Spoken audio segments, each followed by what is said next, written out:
led the Bears to a comeback victory over the 49ers with 4 touchdown passes and 0 picks. Cutler connected with Brandon Marshall for 3 and tight end Martellus Bennett for 1. Here's Marshall after the game.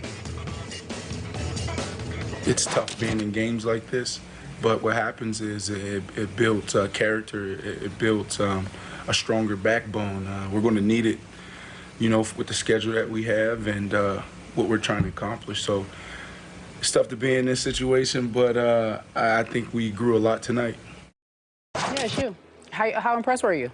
I was very impressed, Skip Bayless. I must admit that about the Chicago Bears and in particular your guy, Jay Cutler. I also want to applaud Brandon Marshall for his bravery wearing that jacket that he wore. I was just going to say, but I won't go there. I mean, he was very brave with that jacket yesterday. I thought you were going to say bravery for playing with a bad ankle. No, I was like, Stephen A. has to comment on that jacket. I had no doubt that Brandon Marshall and Alshon Jeffrey, with the ankle and groin injury respectively, were going to play in last night's game. You're going up against the San Francisco 49ers. You're in danger of falling to 0-2. You're going to play in that game if you're going to be the players that you say you are and that you're going to be. I knew they were going to play. Them being down, Colin Kaepernick didn't help with his 3 interceptions. The last 2 were not impressive.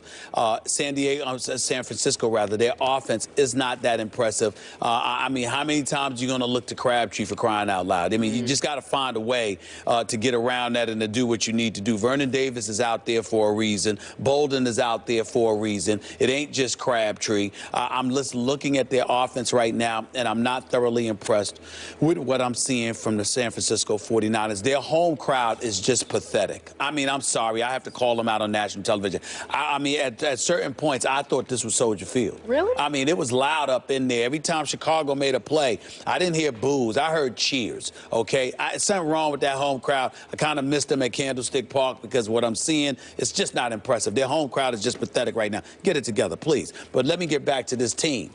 The Chicago Bears, we know they have the requisite weapons. You got Cutler, you got Forte, you got Jeffries, you got Bennett, who scored a touchdown pass, you got Jeffries. They got weapons all over the place. They showed up last night. They could have easily folded. They didn't. Against San Francisco's defense, albeit devoid of Bowman, devoid of Alden Smith and those boys. You know, still in all, you're a respectable defense, and you had a lead, and you couldn't hold it if you were the San Francisco 49ers because the Bears' offense showed up. And I look at them, balanced offensive attack. Jay Cutler spreading the ball, just 176 yards, but a 119 passer rating, which means he basically didn't beat himself. And I just looked at them and I said, you know something? This is the kind of team that could make some noise if they could be consistent. I'm still not sold on them, but last night they surprised me. I did not expect them to come back and win that game. They got it done. They deserve a lot of credit. All great points. Now, here's my bottom line takeaway from what I witnessed last night. And I stayed up for the last drop because it was good to the last drop. So did I. Literally to the last drop because Crabtree almost had that last pass. That was close. It was a pretty good throw. Touched his hands, but it was still a tough catch to pass the catch. My takeaway is Colin Kaepernick last night turned into Jay Cutler. Bad Jay Cutler, the Cutler you often criticize, rightfully so, on this show. Right. Colin Kaepernick, as the favorite in this game, tried to rely on his huge arm to a fault. Yeah. I'm going to throw it through that crack. I'm going to throw it between those two guys. I'm going to get away with this over here because we got to blow these guys out because they should have blown them out in the first half. It looked like several points it was going to turn into a blowout. And he threw 3 picks. And he also, as Jay often does, got a little careless with the football, this on a run, and Jared Allen put his helmet on the football, and it's free. So Colin Kaepernick hands the Chicago Bears 4 turnovers. Jay Cutler, the most important number of the night for Big J? 0. Thank you very much. You're way ahead of the game, Miss Champion. Way to go. You get a star, gold star. Gold star for a gold star. The big 0. Nothing. Jay Cutler didn't turn the ball over. You know why he didn't, in my humble estimation? Go ahead. As I evaluate my fellow Commodore. Yes.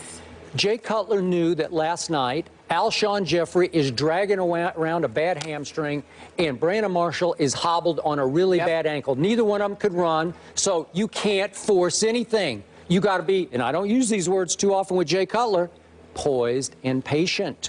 He was poised and patient. He hung right in there. There was a little game manager going on in the second half with Jay Cutler. What was he? 13 of 14 in the second half for just 121. So no huge gains. Right. But accurate, poised, good decision making. This is good, Jay. This is what I wanted to see because he knew he couldn't get away. You can't be throwing it up for grabs in a night like that because who's going to go get those passes? Martellus occasionally, but not that often.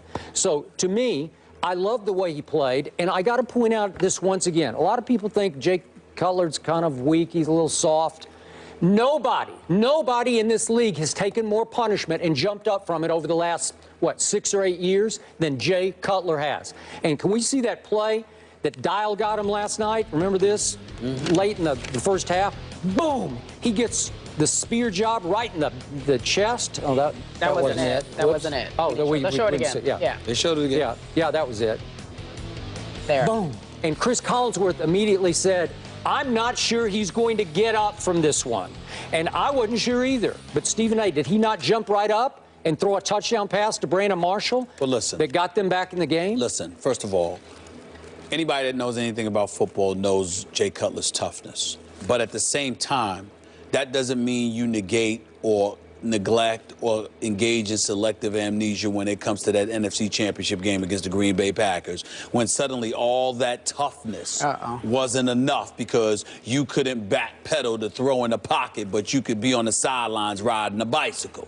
That's what the knock against Jay Cutler was, because it's the closest you've ever been to a Super Bowl appearance. Okay. It's the one season you actually had a playoff victory in your entire career. All you needed was another one, and you were going to the Super Bowl, and you couldn't go after taking all the punishment over the years that you've taken in every other circumstance. But he was diagnosed by the Bears doctors with a sprained medial collateral ligament. I understand. And he said he couldn't plant and throw. When he stepped back to plant his right leg, it was buckling under him. And he said, I'm just going to hurt my team if I try to play. All right. You can look at it that way. I look at it as there's plenty of instances and circumstances where he was getting popped silly. He didn't even seem to be in his right mind. He was like a boxer that got up and received a standing 8 count and was still wobbling in front of the referee. And he still went out there and threw passes, albeit interceptions half the time. He still went out there and played. My attitude is, you in the NFC Championship game, you're a heartbeat away from the Super Bowl. Go for it. That's just me.